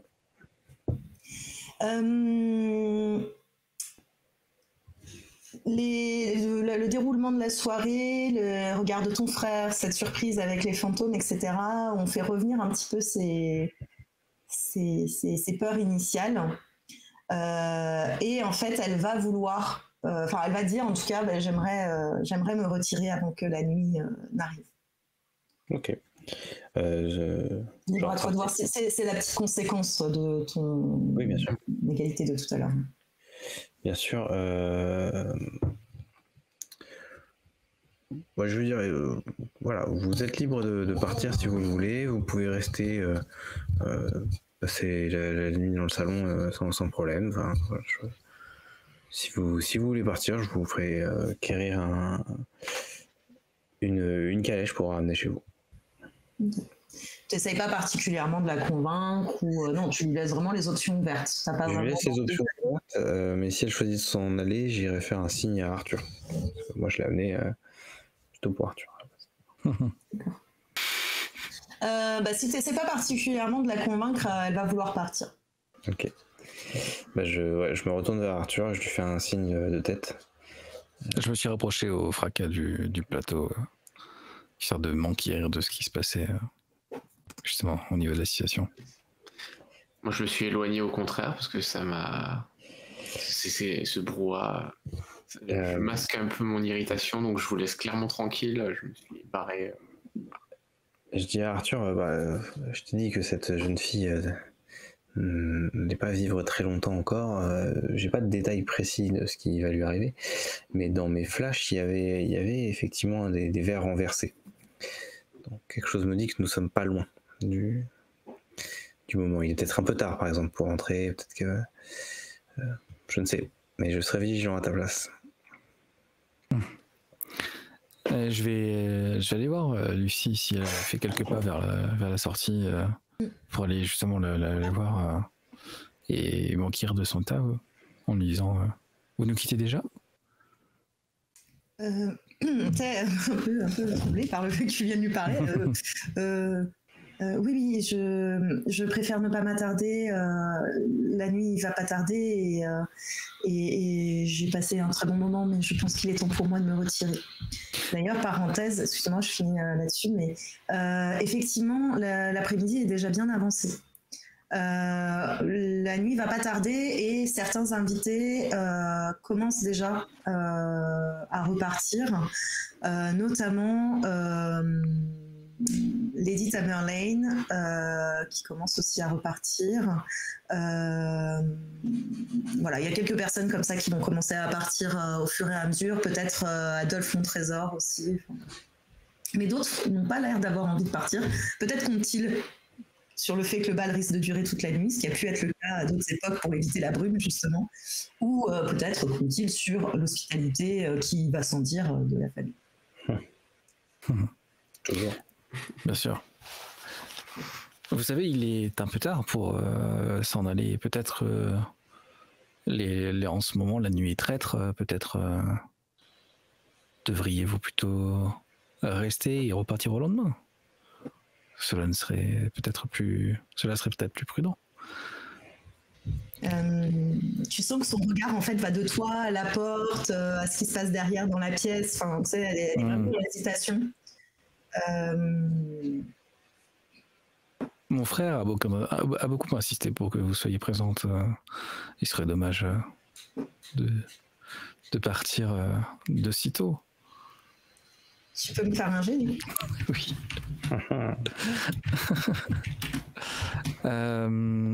Et d'ailleurs, ma tendance ténébreuse est de, en général, essayer d'inciter fortement les gens à avoir, comment dire, à ce que l'idée que je leur suggère devienne la leur, quoi, un peu, dans l'idée. Et justement, pardon, je réfléchis juste avec la caractéristique qui semble intéressante. Ce serait, là c'est la rationalité, ce serait voilà, de mettre en avant un peu les arguments, comment dire, mettre les arguments comme quoi justement la nuit est dangereuse, de bien insister sur ce fait-là et d'essayer de l'encourager à plutôt, même si c'est une sécurité relative évidemment, de rester à l'abri dans le manoir, quoi. Donc, ok. Oui, ça me convient. Donc, c'est 3D pour 3D. Ta rationalité et ta tendance ténébreuse qui s'y prête bien. Donc tu peux rajouter un dé supplémentaire. Ok. Et moi de mon côté, je dirais que pour elle, il faudrait que tu lances 2 dés. Alors j'ai fait 2 réussites. Super. C'est pas très difficile, mais elle a un peu la trouille, donc ça rajoute. Donc 2 dés, hein, c'est ça? 2 dés, ouais, 2 dés corbeaux. Eh ben, 0 réussite de la part des corbeaux. Voilà. Eh bien, les chats remportent. Elle a la mention du fait que Alastair a fortement insisté à sa présence et face à l'irréfutabilité de tes arguments, elle va se laisser amadouer. Elle sera toujours un petit peu agitée entre guillemets, mais elle va finir par accepter avec reconnaissance de prêter attention à une personne aussi insignifiante qu'elle dans cette soirée. Et mais par contre, elle va émettre un souhait. Elle va te demander si c'est possible, comme lui a proposé Alastair, de plutôt aller dans un endroit un peu plus calme. Comme par exemple le salon dont il parlait. Bien sûr, le souhait de mon frère est mon souhait. Donc s'il vous a proposé d'aller vous reposer dans son salon de lecture, libre à vous évidemment d'aller vous retirer là-bas. Peut-être que vous pourriez me montrer le chemin. Ah bah à la limite, du coup j'ai un regard vers Alistair en lui disant un regard un peu avec enfin, je tourne la tête puisque du coup mes lunettes l'empêchent de voir mon regard, mais en tout cas je penche un peu légèrement la tête vers Lucie en lui disant lui faisant comprendre que voilà, s'il voulait la raccompagner, il pouvait dès à présent. Moi ça m'intéresse en fait de voir si justement en agissant un peu sur Lucie, les prémunitions de mon frère peuvent s'être modifiées ou non. Okay. C'est dans une recherche un peu, voilà, une curiosité un peu extrême, enfin une curiosité morbide de voir ce qu'il en est. D'accord, ok. Bah écoute, aucun souci. Tout se passe comme tu le souhaites. Elle va te suivre très docilement. Peut-être échanger quelques mots avec toi. Voilà, poser des questions. Voilà. Peut-être ta présence aussi la rassure un peu, voilà, dans le sens où elle se dit qu'elle est avec quelqu'un des Corvus, donc qui gère un peu la maison, donc il ne reste peut-être pas de lui arriver grand-chose. Mais en tout cas, voilà, elle va accepter de passer la nuit, là-bas, pas ici. Et Alastair, du coup, toi, tu assistes à ça de loin. Est-ce que tu as une réaction particulière? Non, moi, c'était mon plan initial je vais dire horriblement, livrer en pâture cette jeune fille. Donc, je suis content qu'il puisse l'amener à ses fins. Vu que c'est plus trop un sujet pour moi, puisque voilà, ce qui était prévu est fait, je vais aller voir Lord G et échanger quelques plaisanteries avec lui demander comment ça va, ça fait longtemps qu'on s'est pas vu, etc., etc. Et puis aborder relativement cash le sujet de j'ai vu vos échanges de regards avec Madame Eugénie. Est-ce qu'il n'y aurait pas des histoires entre vous? Lord G. Alors Lord G. Non mais j'adore le personnage de Momo, c'est vraiment la commère du coin, quoi. À 70 ans, il sera à son balcon et à ricaner quand il voit les gens passer dans la rue, quoi. D'accord. Tu vas le voir un petit peu étonné par ta question. Et il va prendre ce ton des fois un peu paternel qu'il peut avoir avec vous en disant mais voyons, il a tendance à vous appeler mes garçons, hein. C'est vraiment une habitude qu'il a depuis que vous êtes gamin, voilà. Mais voyons mon garçon, penses-tu là que c'est une question très appropriée pour une soirée mondaine? Si ce n'est pas une question appropriée pour une soirée mondaine, je ne vois pas quand est-ce qu'elle est appropriée. Ah là là. Tu sais, le passé, la vie, voilà, nous sommes de vieilles connaissances. Très bien. Des connaissances ou des... Ou est-ce que vous avez partagé un bout de vie, peut-être? Vous avez des anecdotes communes?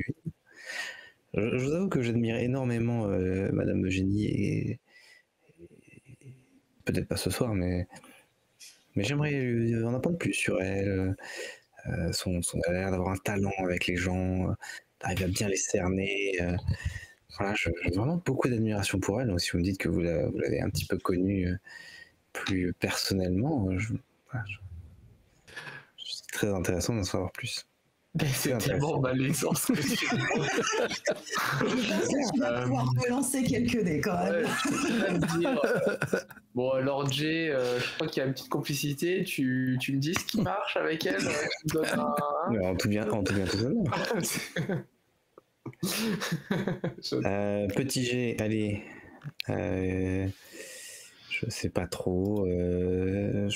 C'est à nouveau mon passionnate à mon avis, parce que là je suis en plein dans mon délire. Là t'as l'air passionné. Ah ouais, et bon bah ça rejoint mon aspect ténébreux à nouveau. Quand même. 2 dés pour toi. 2 dés. Et là, pour le coup, je vais mettre 3 difficultés.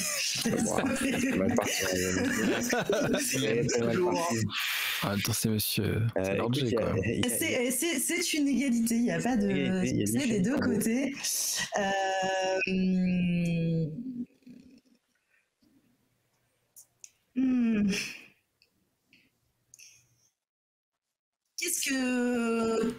Qu'est-ce que tu penses qui pourrait te révéler, sans aller trop loin, parce que t'as quand même... Non, moi, ce que je veux savoir, c'est vraiment, en gros, un sujet que je pourrais aborder avec Madame Eugénie qui capterait son attention. Un peu une porte d'entrée pour attirer son attention et pouvoir discuter avec elle, parce que elle est quand même distante par rapport à moi. Même si on est à une réception chez Corvus, je la connais pas, j'ose pas trop y aller. Pourtant, en général, j'ose aller vers les gens, mais pas là. Donc, je veux pas rater mon approche, donc j'ai besoin d'un truc un peu qui va captiver son attention. D'accord. Qu'est-ce que tu pourrais dire?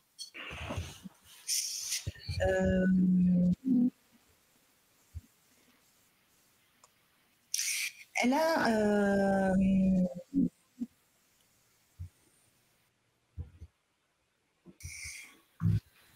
il va te dire effectivement que après tout, il va te faire comprendre qu'en fait, Madame Lalande, elle a eu par le passé des échanges avec la famille Corvus, dans des époques où c'était un peu tendu avec l'ordre, entre l'ordre et la guilde.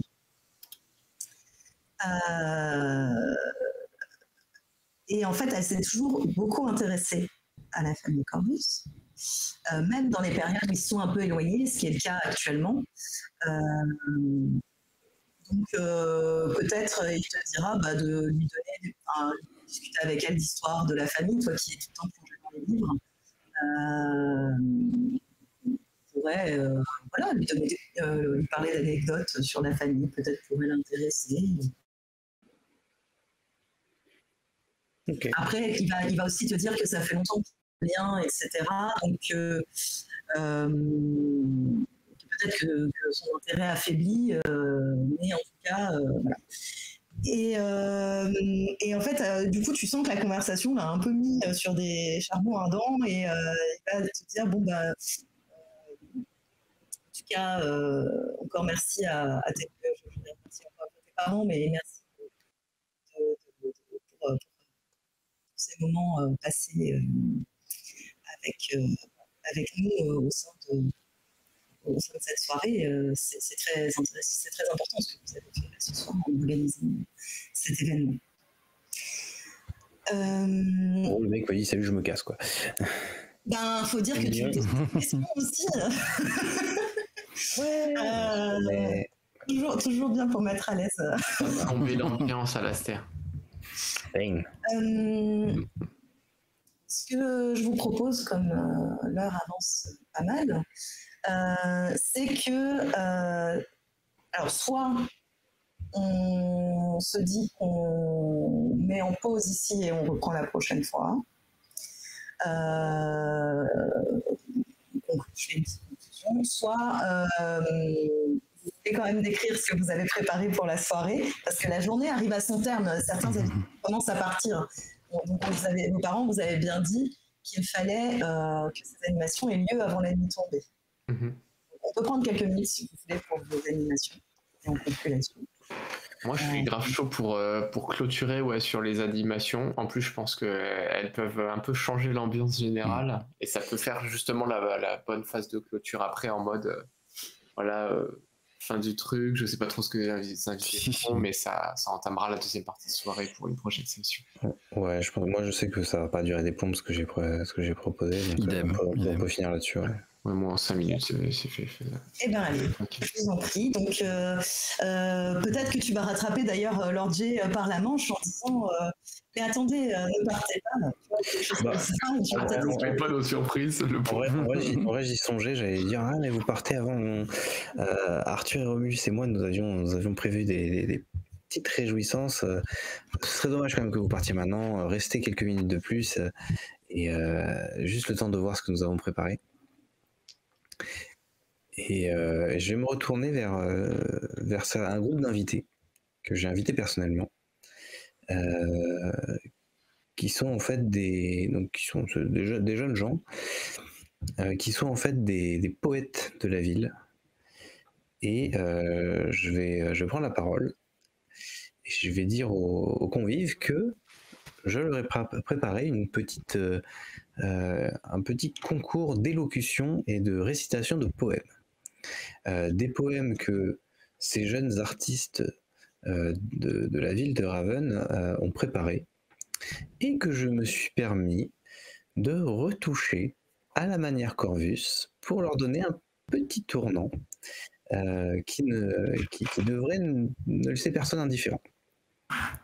Et donc les différents poètes vont se produire sur une petite scène qui a été installée dans l'après-midi ou un petit peu plus tôt, et vont commencer à déclamer des poèmes. Et en fait, ces poèmes, qui étaient tous des poèmes tout à fait normaux, ont été un petit peu retouchés et vont petit à petit prendre une tournure un petit peu macabre au fur et à mesure de la diction. Et en fait, j'ai pratiqué un petit enchantement de mots qui fait que au fur et à mesure de cette diction de poèmes un petit peu voilà, tordu, pas tordu, c'est pas gore, c'est pas malsain et tout ça, mais voilà, ça traite un peu du macabre, hein, des poèmes à la peau, disons-le clairement. Et les lumières vont se tamiser un petit peu, voilà, la lumière va se centrer un petit peu sur l'orateur, il va y avoir un petit peu des effets, voilà, ces effets visuels qui vont mettre les gens un tout petit peu mal à l'aise au fur et à mesure de chaque récitation. Et évidemment, j'ai choisi les poèmes pour que ça parle de sujets de plus en plus graves, au début d'amour perdu, de gens qui disparaissent en mer, voilà, et jusqu'à des poèmes beaucoup plus macabres, où c'est la mort qui apparaît à des gens, le désespoir du deuil, le désespoir de la vieillesse, etc. Ce genre de choses qui vont vers le plus en plus déprimant, malsain, macabre, sans jamais vraiment tomber dans le pur malsain. Le but étant évidemment de provoquer des émotions très contraires chez les gens qui sont là ce soir. Voilà, et ça va durer 10-15 minutes, le temps que chaque orateur passe, et la lumière va revenir un petit peu, redevenir normale, avec des petites lumières qui vacillent, etc. Ok. Est-ce que je prends le relais ou tu te lances T'as coupé ton son. Effet désiré, effectivement, hein, tu sens qu'il y a des réactions un peu diverses, un peu partagées aussi.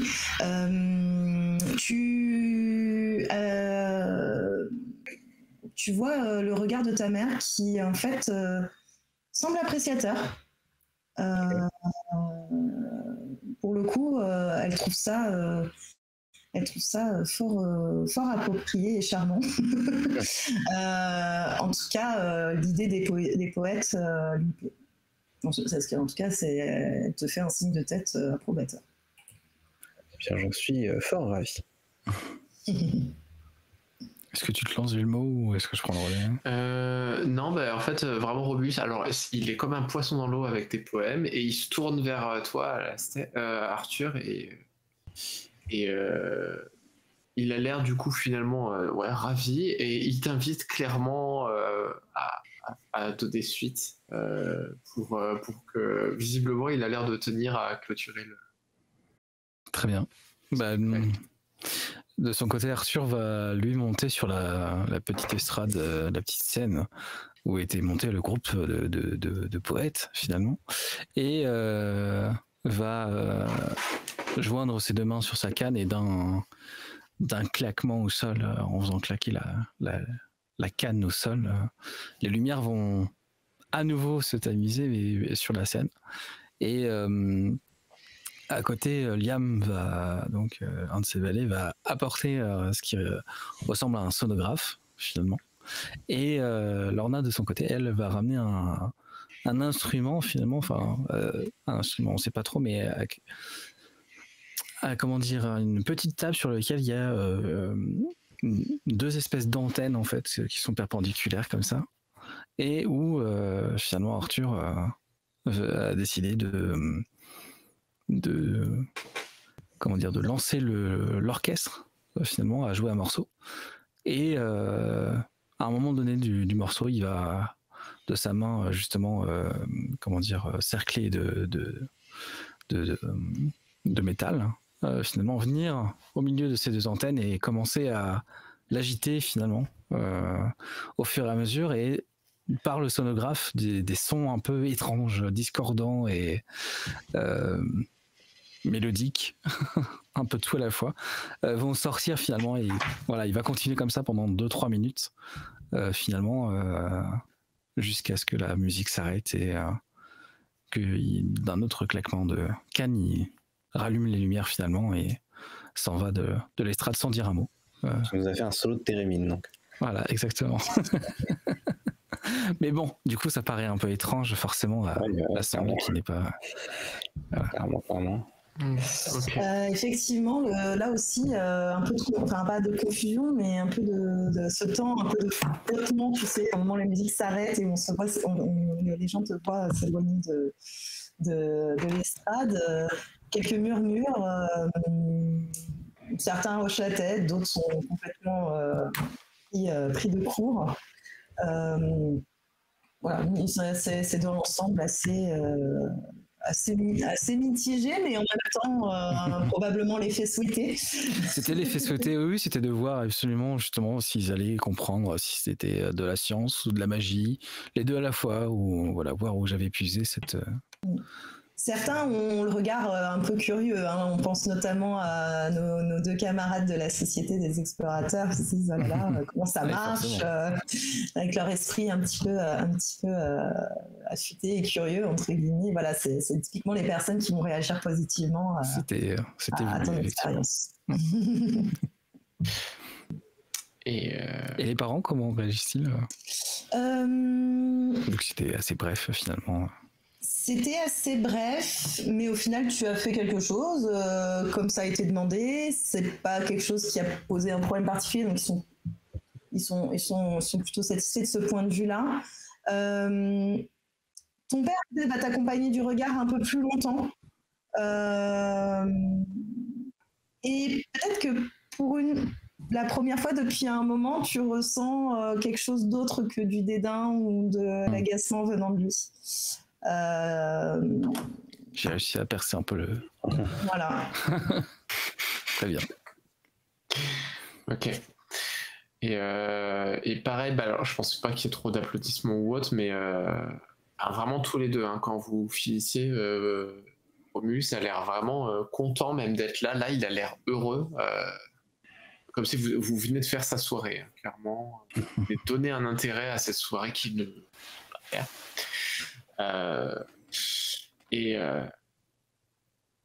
Et du coup, il va faire venir sur scène c'est un immense cadre pour l'instant couvert d'un drapé blanc comme un tableau, mais vous savez que c'est pas un peintre, pourtant Romulus normalement. En fait, au moment où il va retirer le tableau, Alastair, tu reconnais tout de suite. En fait, c'est juste le cadre qui est là, et cloué au cadre, il y a du tissu blanc, et tu reconnais en fait la robe blanche que tu as du coup prise à l'identique et que tu as donnée à Lucie. Mais du coup, la robe a été déchirée, comme si elle était écartelée en fait. Tu voyez vraiment, elle est positionnée comme personne dessus, etc. Mais elle est vraiment suspendue dans les airs, déchirée par morceaux, et chaque morceau est cloué. Ce qui donne une impression un petit peu comme une peau que tu fais tanner sur un atelier. Et en même temps, il y a un truc assez étrange parce que, alors elle est ensanglantée en plus, cette robe. Mais ce qui est étrange, c'est que du coup, et ça au début, en fait, dès qu'il y a l'aspect dérangeant, mais dès que vous allez faire abstraction de cette partie dérangeante, vous allez voir qu'en fait, il y a une parfaite symétrie dans la façon dont elle a été clouée. Donc, que ce soit les déchirures ou même les traces de sang, tout est vraiment symétrique, sont les deux axes. Et ce qui fait que, il y a aussi un aspect un peu comme un Rorschach, en fait. Et du coup, alors, il y a 1 minute comme ça de silence, et après, Romus le rompt, et dit puisque je n'ai sans doute pas les talents artistiques de mes frères, mais je voulais souhaiter de vous proposer plus une démarche introspective. Je vous laisse y voir ici le reflet d'une partie de votre vie qui vous y fera le plus penser. Peut-être est-ce comme ça que vous considérez la famille Corvus. Peut-être d'autres de vos relations, peut-être votre lien à la magie, je ne sais pas. En tout cas, je vous invite à y voir soit une horreur macabre, soit finalement une beauté qu'on ne comprend pas tout de suite. J'espère que vous avez passé une aussi bonne soirée que moi. Et je lève le verre que j'avais été reprendre du coup, j'ai toujours pas touché, en le faisant tourner un petit peu, et voilà, et je remercie les gens pour leur présence. La réaction du public est un silence pesant. En plus c'est parfait parce qu'ils ont quand même vu une meuf renverser des trucs avec exactement la même robe. Ouais, et j'observe s'il y a d'ailleurs des gens qui s'inquiètent. Et qui n'est plus là, effectivement, qui a été emmené dans les... C'est possible qu'il y ait des murmures avec des échanges de regards. Après, les gens qui sont là, notamment par exemple les gens de l'ordre ou quoi que ce soit, se doutent que il n'y aurait pas quand même le culot de faire ça sous leur nez. Mais effectivement, on sent que parmi certains, alors Lady Tamerlane est déjà partie, donc elle réagit. Ouais, je suis un peu déçu. Ouais. Mais par contre, il est possible que Lord J te regarde un peu avec les sourcils froncés en disant mais arrête d'enfoncer des clous dans ton cercueil. Tu fais un clin d'œil, vraiment en plus. Que les jeunes femmes de la Société des Explorateurs soient un petit peu estomaquées, que peut-être il y en a une qui va sourire avec un côté un peu désabusé et presque narquois, c'est Madame Lalande. Donc c'est un peu le panel d'émotions que tu vas avoir, mais on va dire que contrairement à tout à l'heure où le public était mitigé entre le positif et le négatif, là on sent quand même que c'est assez pesant. Je pense que ton discours aussi a fait que ça a ajouté à ce poids, plus que l'œuvre en elle-même. C'est l'association des deux. Ta mère a l'air quand même pas méga contente de ton petit discours.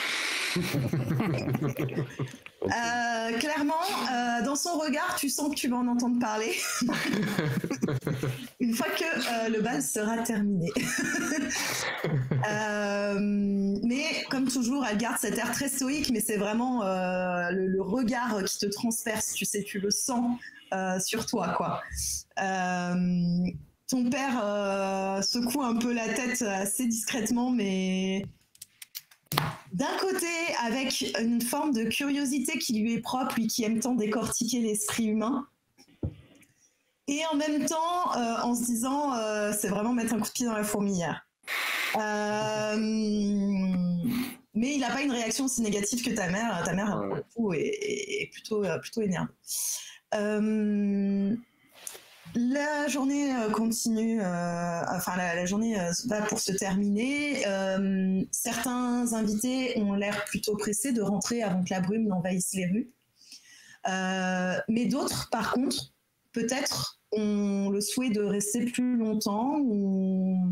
Après tout, les bals dans la famille Corvus, quand ils avaient lieu, étaient connus pour durer des nuits entières, justement, pour éviter la brume. Peut-être parce qu'ils souhaitent s'entretenir avec votre famille, ou tout simplement parce qu'ils ont d'autres intérêts en jeu. Mais en tout cas, la pièce se vide un peu. Ne reste au final que alors les deux jeunes femmes de la société vont s'excuser poliment, vont aller saluer Dahlia, surtout Elisa, Miss Elisa qui va chaleureusement saluer Dahlia. Madame Lalande va rentrer sous prétexte d'affaires urgentes à régler ce soir, et en fait va rester plutôt des membres de l'ordre, donc et quelques autres invités, par exemple les amis poètes de notre cher Alastair, par exemple. Enfin voilà, c'est dans l'ordre. En fait, la plupart seront partis. Finalement, Lord J est resté. Il discute avec vos parents. Lady Annabelle a prêté attention à vos petites démonstrations, mais a passé en fait la plupart de la soirée, peut-être que vous l'avez remarqué, près de la fenêtre, et elle regardait beaucoup à l'extérieur, mais un peu de façon distraite. Et maintenant que la nuit est en train de tomber, que la brume est en train de s'approcher au final du manoir, elle fixe vraiment avec insistance l'extérieur. Donc on la voit face à la fenêtre, cette brume qui monte avec la nuit qui tombe sur Raven. Les corbeaux, toujours aussi nombreux, ne se sont pas dispersés avec le départ des invités. Peut-être pressentent-ils que quelque chose d'intéressant se passera plus tard ou pas. Tout simplement, ils sont curieux de savoir comment va se terminer ce bal. En tout cas, la nuit tombe sur Raven, et le bal, lui, n'est pas terminé. Mais ça sera pour la prochaine fois. Merci. Yes, beaucoup. Très bien. C'était chouette. Très chouette. Ouais, ça va. Bah oui. Je suis vraiment restée dans l'idée de ce qu'on s'était dit au départ, de faire quelque chose de très narratif, de très tranche de vie. Donc j'espère que voilà, ça s'est bien transmis par ce qu'on a fait ce soir. J'avais aussi envie, et du coup je suis un peu désolée pour l'avalanche de PNJ, mais en même temps je me suis dit que fallait y passer. C'était la présentation d'un peu des visages incontournables que vous allez rencontrer au fil des scénarios. C'était l'occasion aussi de vous les présenter et de les présenter à tout le monde via le live. Voilà, j'espère que l'ambiance y était, et que vous êtes bien amusés. C'est chouette, l'occasion de présenter nos personnages avec cette petite surprise à improviser. C'est ça, c'était une bonne façon un peu de décrire les personnalités de chacun et les interactions aussi, c'était assez cool. C'était assez cool puisqu'effectivement à la première partie nous avions décidé un peu de ces relations, mais forcément décidé arbitrairement. Et là, de pouvoir un petit peu les pousser, les mettre à l'épreuve du feu, c'est vraiment cool. C'est vraiment cool. Je dis pour les viewers et tout ça, donc Raven, c'est une campagne qu'on va faire un peu au long cours, au rythme qui nous arrange. Voilà. Comme c'est de la tranche de vie, on se lance dans des scénarios qui aboutissent ou pas avant la session d'après. Donc voilà, ce sera un petit rendez-vous qu'on vous donne régulièrement. Effectivement, la campagne, moi, je vous invite à regarder la session 0 si vous l'avez pas vue, parce qu'on en parle un petit peu plus en détail de ce qu'on voulait faire, dans les intentions, etc. Mais comme la question avait été posée dans le chat, c'est que des scénarios, en tout cas des fils rouges plus que des scénarios, hein, parce que ça se construit ensemble au final, maison. En fait, j'ai décidé de prendre à chaque fois un poème, un peu dans la logique de ce qui est fait dans les scénarios de Raven, de prendre un poème d'Edgar Allan Poe ou une nouvelle, etc. Et soit de partir de cette base-là dans sa totalité, soit simplement de prendre un vers ou deux qui me parlent pour construire mon fil rouge autour. Ou en tout cas en faire un lien.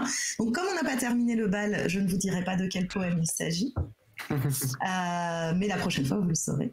Mais en tout cas, j'ai peur d'avoir une idée. Vraiment de la construction au fur et à mesure.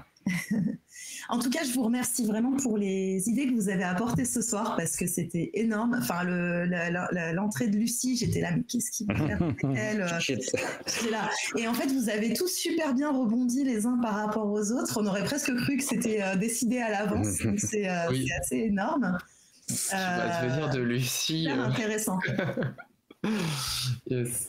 Et puis du coup, ça a été l'occasion. J'ai essayé aussi de donner des petits éléments sur chaque PNJ qui pourrait attiser votre intérêt pour pouvoir développer ça par la suite, si vous en avez envie. Comme on s'était dit, on ne donne que des bribes et après à vous de vous en emparer ou pas du tout parce que ça vous intéresse pas particulièrement. Mais en tout cas très très cool. Merci beaucoup. Merci à toi. Merci à toi. On se donne rendez-vous bientôt et puis on vous souhaite une bonne nuit. Bye. Bonne nuit. Merci. Bonne nuit à tous. Ouais, merci tout le monde. Bonne nuit à tous.